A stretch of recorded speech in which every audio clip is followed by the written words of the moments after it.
Well, now it's time to loot with an non-stop day. It's safe to say we'll have some fun today on Geek World Radio.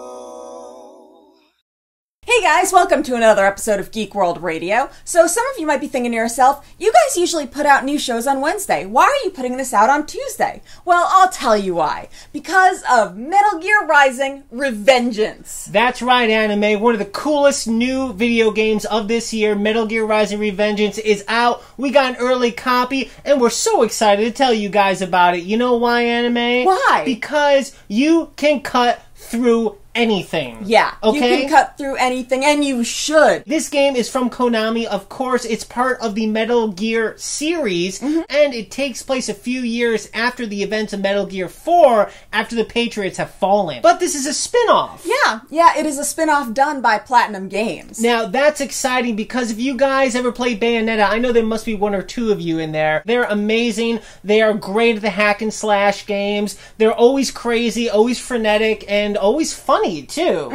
And so they were the right people for Kojima to bring aboard to do this game, and I gotta say, I freaking loved it. I did too. So this game is not like a normal Metal Gear game. If you've seen the previews for it, some of you are probably like, that looks nothing like Metal Gear, and I don't know what they're doing. I don't want them to change the franchise. Well, don't worry. They're not changing the franchise, and I can pretty much guarantee that the next Metal Gear Solid game is going to be back to what you guys know. Don't get us wrong, we love the Metal Gear series, but if you're not really into stealth like me, it can be a bit of a labor to play those games. And so for me, this is kind of a dream come true. This is in the same universe, but it's more like God of War or, of course, Bayonetta. And basically, I'm going to tell you a little bit about it. First, you need to know that you play as Raiden. Now, if you play the Metal Gear series, you know Raiden is that badass cyborg ninja from Metal Gear 2 and Metal Gear 4. If you don't know who Raiden is, he's this white-haired badass cyborg ninja. Now, some of you might have hated him in Metal Gear 2, but you know that's just because you were expecting it to be all Snake all the time. Exactly. It is not.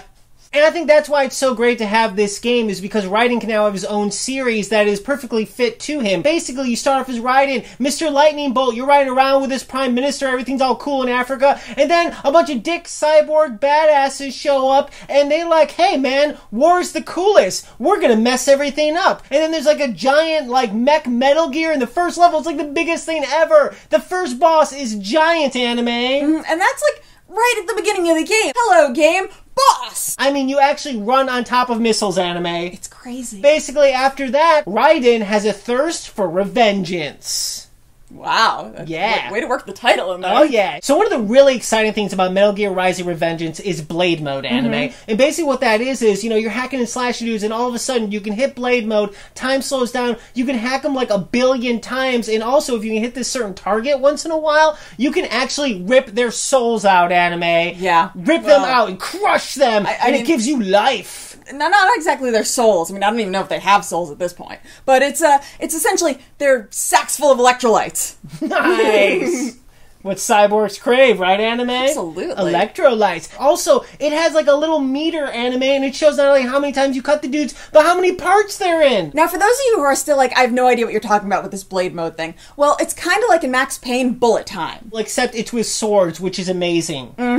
Now, the main point of this game is the fact that you can pretty much cut through anything, okay? You can cut through cars, you can cut through tanks, you can cut through Ferris wheels. It doesn't really matter. Almost anything is cuttable, and it's awesome. And you usually get points for cutting almost anything also. Now, you don't have to be cutting stuff just for the sake of cutting stuff unless you're a total psycho. You can also do it strategically. Like, there can be guys shooting at you from a bridge, and you can cut the support beams of that bridge, it'll come tumbling down with the bad guys. And then you can cut them, and you can cut them, and you can cut them, and you can cut them, and you can cut them. You know why? Because that's the fun. Yeah, that's fun. You can cut them. When there's a meter of how many parts you've cut things into, and that gives you more points, I'm gonna do that. I'm gonna cut and cut and cut so I can make lots and lots of little pieces.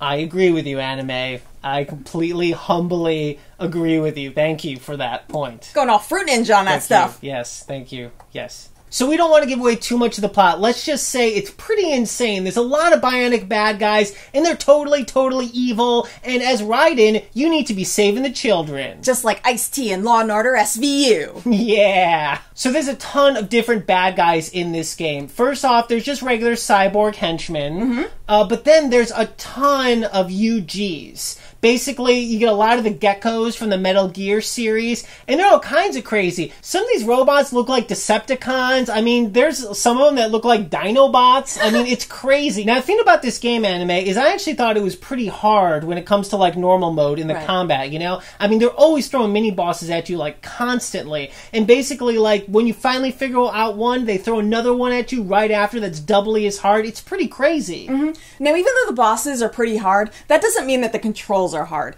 They're pretty easy, and even a novice can pick them up pretty quickly. So while you're going through the game and picking up experience points, of course, you can upgrade Raiden. You can upgrade his health. You can upgrade all of his weapons. There's a ton of different swords. My favorite one, Anime, is this staff that can also be used as a whip. It's awesome. Yeah. And, like, each one of the swords, they all have different upgrades. It's totally cool. You can unlock new skills. There's a lot of different stuff to do there. Yeah, and with the new weapons, you get crazy special moves for each of them. But what's also really cool, too, is you can essentially carry two swords at the same time for two different types of fighting, which really comes in handy, especially if one is more of a distance weapon that you can use alongside of, like, your regular high-frequency sword. Yeah, well, you have two hands, two swords. Makes sense. Exactly. This chick has, like, 1,000,000 hands. You can even upgrade his outfit, Anime. Yeah, you can. And one other thing, along with the primary weapon you have, which is a sword, you also have these sub-weapons. And basically, it's kind of cool. It can be a rocket launcher or a homing rocket launcher, EMP grenades. It's pretty wild, you know? I mean, the thing is, I hardly use them because I like just running up and slashing things. But once in a while, if you're fighting a Black Hawk helicopter, sometimes it's easier to shoot with a homing missile, Anime. That's true. That's like Mom always used to say. Now, don't fret, Metal Gear fans. If you're like, you know what, this game has nothing for me, I didn't even like Raiden that much. Well, I'll tell you what, there are some great Metal Gear things in here. Not only are there some characters from this series and obviously some of the same bad guys you fight, but also there is a bit of stealth. But what I like about this game, it's optional, which I like, Anime. I like that. My motto is clothing and stealth optional. Wow, that's weird. Yeah. And also something from Metal Gear. A box. Oh, yeah. And I used that box, Anime. I used it a lot. You didn't use it very well, though. No, it didn't work all the time, no, but it was awesome. Lightning in a box?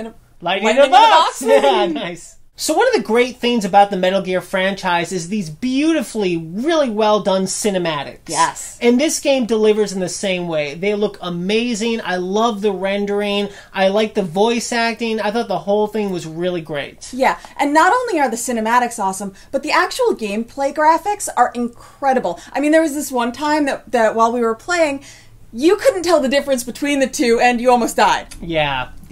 It happened, Anime. It's true. But you know what? I was running down a building at the time. It's true. So to wrap up, my feelings are I freaking love this game. I love the fact that I can cut up everything. I like all the upgradable weapons. I love the cinematics. I love the bad guys. They're freaky. It's neat, cool, and a good time. And there's a lot of replayability, even though it's only about a 6-hour game, because you can keep on upgrading and keep on getting better and better. And I think that's pretty awesome, Anime. What do you think? Yeah, the game is super fun and super cathartic. It's so true, Anime. I mean, if you've been having like a really bad day at work, you can come home, turn this on, start slashing up everything, and go, take that fourth quarter financial report!